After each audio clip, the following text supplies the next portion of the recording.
All right, let's dive into something pretty incredible today.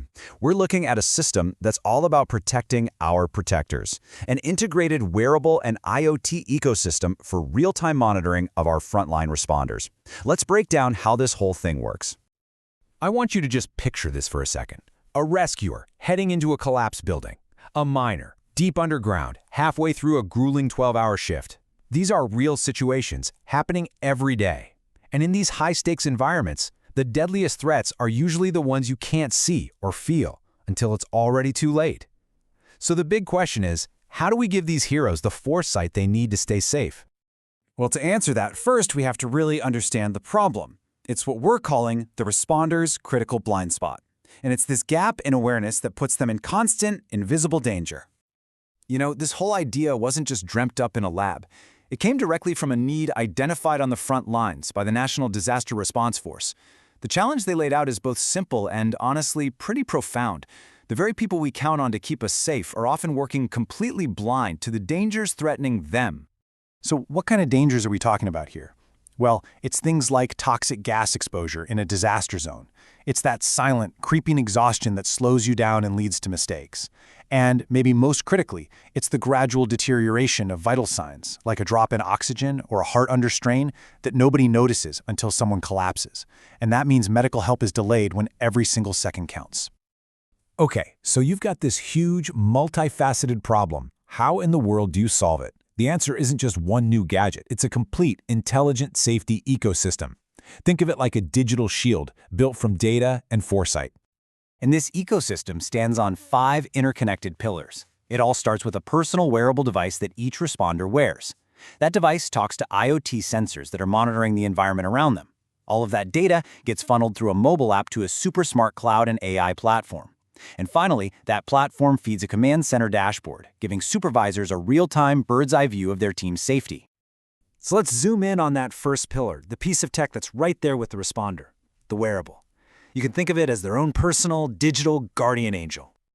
Now, this little device is packing some serious tech. It's capturing an incredible amount of information. We're talking heart rate and SpO2, which is a super important measure of oxygen in your blood. It's taking ECG signals to look for any heart issues, and get this, it's even using advanced motion sensors to actually detect the signs of fatigue.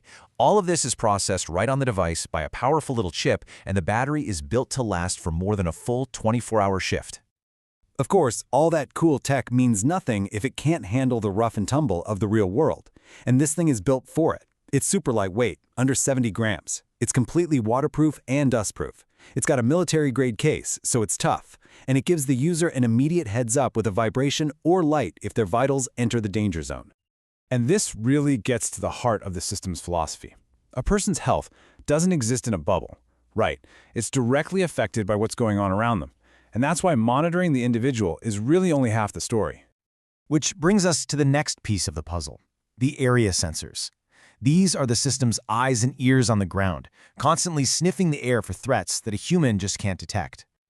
The whole system is designed to be super flexible. So, in a chaotic disaster zone, responders can just pop these sensors up on portable tripods, wherever they're needed. But in a more permanent place, like a factory or a mine, they can be fixed right onto the walls or ceilings for continuous 24/7 monitoring of known danger spots. So what are they looking for? Well, a whole cocktail of invisible killers. Everything from silent carbon monoxide to explosive methane or just plain oxygen-depleted air. But the really clever part is the modular design. You can literally swap out cartridges to customize the sensor for whatever specific threats you expect to find, whether that's in a coal mine or at a chemical spill. So, now we've got all this data pouring in, from the person, from the environment, but data by itself is just noise, right? This next part is all about how we turn that flood of raw data into life-saving action. And this is where the magic happens. It's called predictive analytics. This is the brain of the whole operation. See, it's not just about setting off an alarm after something bad has already happened. It's about using AI to look at both the health data and the environmental data together to forecast risk before it becomes a crisis. It's the difference between reacting to an incident and preventing it from ever happening. So here's how that works in practice. First, the system pulls all the data together. Second, the AI models scan for anything unusual and create a real-time risk score. Third, if that score crosses a certain line, Bam! It triggers a three-way alert to the user on their device, to the command center on their big screen, and to medics who are on standby. And fourth, it can even enable immediate telemedicine support through India's e-Sanjeevani platform, connecting a responder directly to a doctor in seconds. This is an incredibly powerful system, but a great idea is just an idea without a solid plan to make it a reality. So let's take a look at the roadmap for getting this technology into the hands of every single responder who needs it. The plan is a very clear, phased rollout over 5 years. It kicks off with validating the concept and building the first prototypes. Then it moves into targeted pilot programs with the NDRF and in the mining industry to prove it works in the real world. After that, it expands to other industries and police forces, with the big goal of a full nationwide rollout and even being ready for export within 5 years. And what's the potential impact here? We are not talking about a small improvement. The projections show a 30 to 40% reduction in deaths from toxic gas exposure. Just let that sink in for a moment. This tech is projected to save a huge number of lives that are currently being lost. And it's not just about the invisible gases. By actively watching for signs of fatigue, the system is projected to cut accidents caused by exhaustion in industrial settings by a quarter. This is about preventing that human error that happens when people are just pushed to their absolute limits. And you know, the value here spreads out across the entire country. For the Ministry of Home Affairs and the NDRF, it means safer teams and a much clearer picture of what's happening on the ground. For the Ministry of Health, it plugs right into national health goals. And for private industry, it's a straightforward way to comply with new safety codes, all while actually lowering costs. And this quote really just nails the whole point of this project. This is a fundamental shift in how we think about safety.